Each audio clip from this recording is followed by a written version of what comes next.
My name is Bakari Sellers. Hey, Bakari. Hello, hello.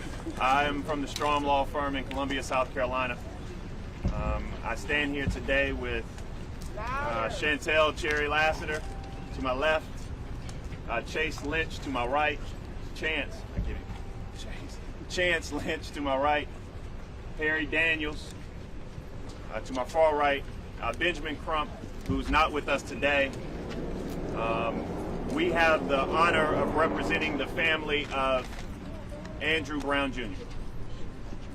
I know Khalil and Gerard are here with me, and I first want to say that my heart goes out to these two young men who had to witness on video the murder of their father. That's right. Unlike, dare I say, anyone else out here today, they had to go through and endure something over the last 2 hours that not many of us can ever imagine. And so for that, my prayers and my heart go out to both of them and their family and this community for the loss of Andrew Brown Jr. I actually want to say thank you to everyone who made this viewing possible. I know that Your Honor stated that we had 10 days to view it, but they worked diligently to allow us to see these videos, 20 minutes of what I believe to be 2 minutes, but we feel it, 2 hours, but we feel as if it tells the entire story of what happened that day with Andrew Brown Jr. A question was asked of me, I believe, by Brian Todd as I was walking in, and he asked me, what do we expect to see? I said, we anticipate seeing an unjustified killing. What we saw on that video was an unjustified killing. What we saw on that video is something that we believe also denotes further investigation and does have some criminal liability. The way we're going to do this today is I want to bring both Mr. Lynch and Ms. Lassiter up to talk about what he was able to see on the video. We'll then have words from the family. Then we'll have words from Mr. Daniels. And then I'll come back up and we'll take as many questions as we possibly can to get these young men back home and on their way. So with that, I want to pass it to a great lawyer who we brought on for this purpose, who's done an amazing job. And I want everyone who's under the sound of my voice to know how good both of these lawyers are and how we stand with them in their truth, particularly Ms. Lassiter having to undergo some of the words that have been coming her way. Good afternoon. Good afternoon. My name is Chance Lynch. I am the managing partner at Lynch Law. I am a former assistant district attorney, criminal defense attorney, civil rights attorney. Let me say first the honor and privilege it is to serve with these colleagues and with this legal team to assist them. And I'm grateful for the privilege to be able to serve alongside them as we serve this family. Today, I was able to sit with two of Mr. Brown's sons as we watch several videos. We were able to see 6 videos today, and I'm grateful for the kindness and the hospitality that the Sheriff's Office has shown during our tenure here while viewing these videos. The first video that we were able to see did not have any audio. It was the dash cam.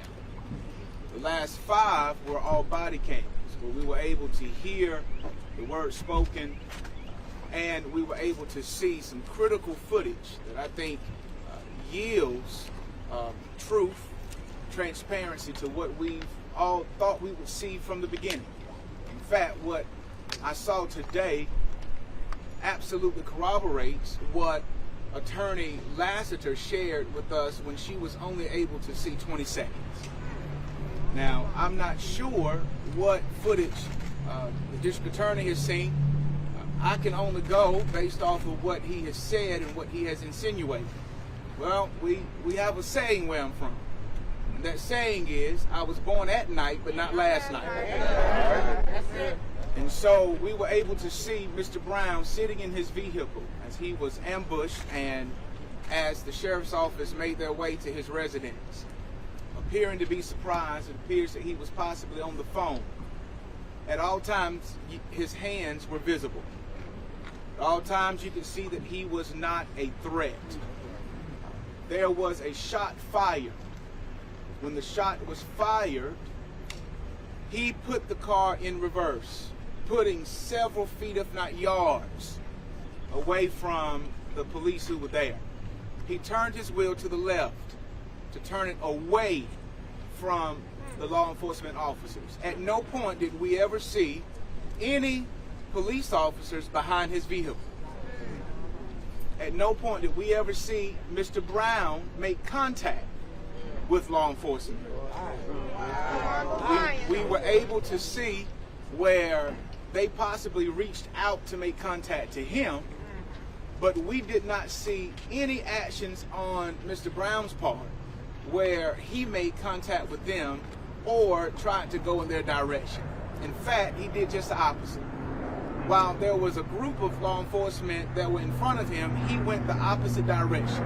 As he turned to the left to go across his yard, a second shot was fired, and as he began to accelerate and increase his speed, tracks of mud began to appear in the yard, and when his car was clearly across the yard, at all times what we saw were police officers standing on the pavement unloading their weapons.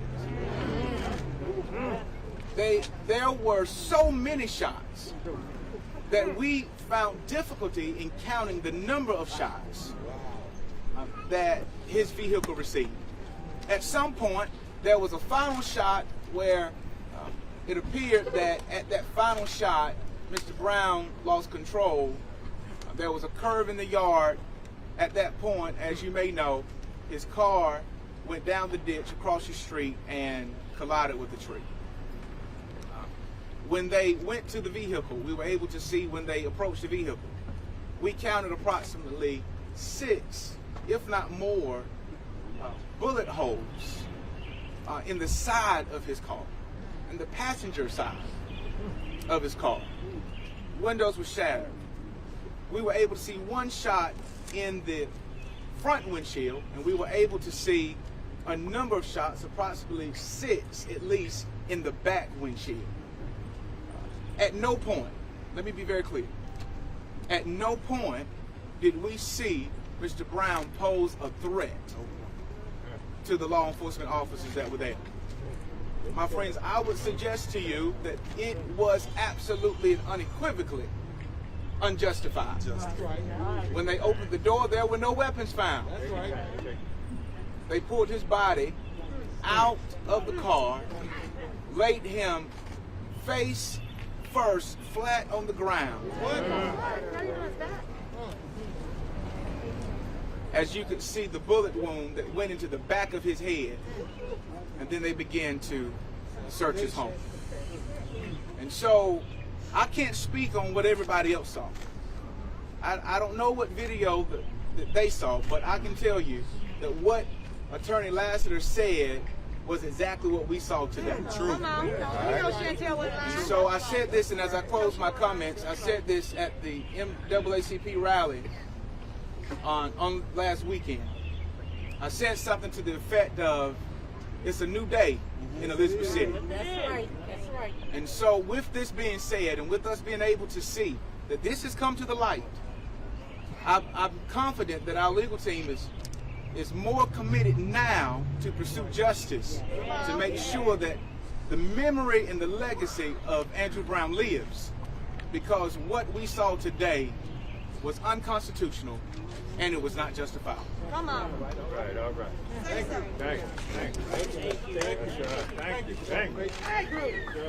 I'm not going to stay before you guys long. Thank you all for listening. I've been told my voice is soft, so I need to speak up a little bit. Again, let's be clear. This is an unjustifiable shooting. I've said it before, and I'm standing here, standing by my word, as I said a couple days ago on outside those court steps. We will seek justice for Andrew Brown Jr. Thank you. Amen. This is his older son, the authority. video I seen last week is pretty much the same as what I seen today. Just a few more details, but he wasn't in the wrong at all. What's in the light, what's in the dark gonna come to the light. That's right. You know what I'm saying? Yeah. It's gonna be like that. He gonna get his justice because it won't even work.